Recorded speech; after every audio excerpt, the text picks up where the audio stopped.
warahmatullahi wabarakatuh. Saya Lia Desliani dari Fakultas Ekonomi Bisnis Program Studi Manajemen kelas Pemasaran 1 Universitas 11 April Sumedang. Di sini saya akan menjawab pertanyaan guna memenuhi mata kuliah e-bisnis dan web design. Untuk itu kita langsung saja ke pertanyaan pertama. Jelaskan mengenai apa saja manfaat digital workplace bagi pekerja atau profesional. Pekerja yang bekerja di tempat kerja atau kantor digital atau digital workplace tidak hanya lebih produktif, tetapi juga lebih termotivasi dan memiliki kepuasan kerja yang lebih tinggi, serta memiliki tingkat kesejahteraan yang lebih luas secara keseluruhan. Untuk pertanyaan pertama ini, saya pernah membaca sebuah artikel mengenai digital workplace. Artikel tersebut membahas mengenai sebuah studi global baru dari Aruba, perusahaan Hewlett-Packard Enterprise yang berjudul Digital Revolutionaries Unlock the Potential of the Digital Workplace. Studi tersebut mengungkapkan manfaat bisnis dan manfaat yang diperoleh karyawan dari tempat kerja yang berorientasi digital. Bahkan secara khusus ada temuan dari penelitian tersebut seperti adanya karyawan yang berevolusi secara digital atau digital revolutionaries yang diidentifikasikan sebagai mereka yang bekerja di tempat kerja yang sepenuhnya digital, di mana teknologi di tempat kerja baru digunakan secara luas. Karyawan seperti itu 51% lebih mungkin mengalami kepuasan kerja yang kuat, dan 43% lebih mungkin untuk menjadi positif tentang keseimbangan antara hidup dan kerja daripada karyawan yang tertinggal secara digital atau digital laggard. Digital laggard yaitu mereka yang memiliki lebih sedikit akses terhadap teknologi tempat kerja. Digital revolutionaries juga 56% lebih mungkin untuk menyatakan bahwa mereka termotivasi di tempat kerja, dan 83% lebih mungkin untuk memuji visi perusahaan mereka. Tidak hanya itu, peningkatan produktivitas dari teknologi digital juga dapat diukur di mana 73% digital revolutionaries melaporkan dampak positif terhadap produktivitas mereka dan 70% menyatakan peningkatan kolaborasi berkat teknologi digital dibandingkan dengan 55% digital laggards. Sebetulnya manfaat dari digital workplace ini sangat banyak dan luas. Tapi saya akan menjelaskan beberapa dari manfaat tersebut, yaitu satu, meningkatkan karyawan yang berkualitas. Berdasarkan sebuah riset, ternyata 64% pekerja mau memilih pekerjaan yang membayarnya lebih rendah jika bisa bekerja jarak jauh dari kantor. Hal ini bukan mustahil dengan implementasi tempat kerja, digital, dan teknologi yang tersedia saat ini. Jadi jarak bukan lagi masalah untuk mempekerjakan karyawan yang berkualitas.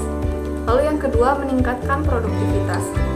Karyawan yang bekerja dengan konsep digital workplace bisa jauh lebih produktif dibanding perusahaan yang tidak menggunakan konsep ini. Hal ini karena karyawan menjadi lebih termotivasi dan dapat bekerja dengan lebih tenang. 3. Ada kepuasan karyawan. Perusahaan yang mengimplementasikan konsep tempat kerja digital mencatat peningkatan kepuasan karyawan hingga 70%, sehingga lingkungan kerja lebih positif dan mendukung produktivitas. Lalu yang keempat, ada retensi karyawan. Karyawan yang puas pada pekerjaannya tentu akan lebih betah bekerja di suatu perusahaan. Teknologi tempat kerja merupakan faktor penentu saat mengambil pekerjaan baru bagi 82% generasi milenial dan 67% karyawan yang berusia lebih dari 35 tahun.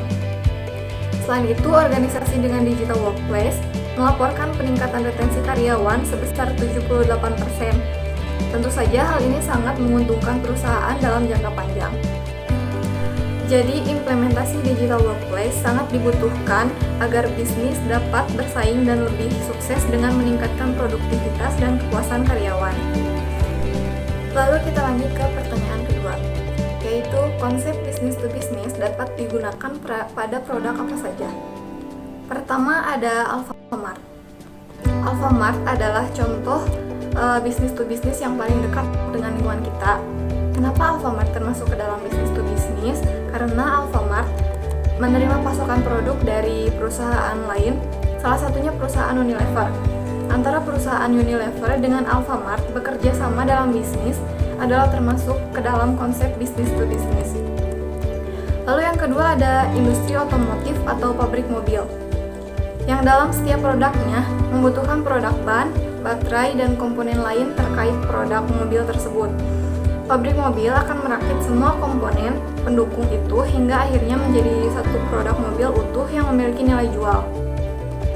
Artinya, saat kita membeli mobil, maka secara tidak langsung kita juga membeli komponen-komponen lain dalam mobil tersebut. Contohnya ban, kaca spion, jok mobil, dan sebagainya. Lalu yang ketiga ada supplier bahan baku. Menjadi supplier bahan baku merupakan contoh bisnis to bisnis di Indonesia yang paling familiar. Cara kerjanya yang simpel dengan memasok bahan baku tertentu untuk produk produksi menjadikannya bisnis yang mudah difahami. Sebagai contoh, sebagai supplier sayuran hidroponik, seorang pemilik kebun bisa menjual barang mentahnya kepada supermarket, organik maupun restoran salad. Selain itu, bahan baku yang dijual juga bisa berupa jasa. Misalnya, seseorang yang bertugas untuk menjadi supplier tenaga kerja kebersihan di kantor-kantor. Namun supplier bahan baku lebih familiar dalam bentuk produk bahan mentahnya. Sekian jawaban yang dapat saya sampaikan, semoga dapat bermanfaat bagi kita semua. Terima kasih. Wassalamualaikum warahmatullahi wabarakatuh.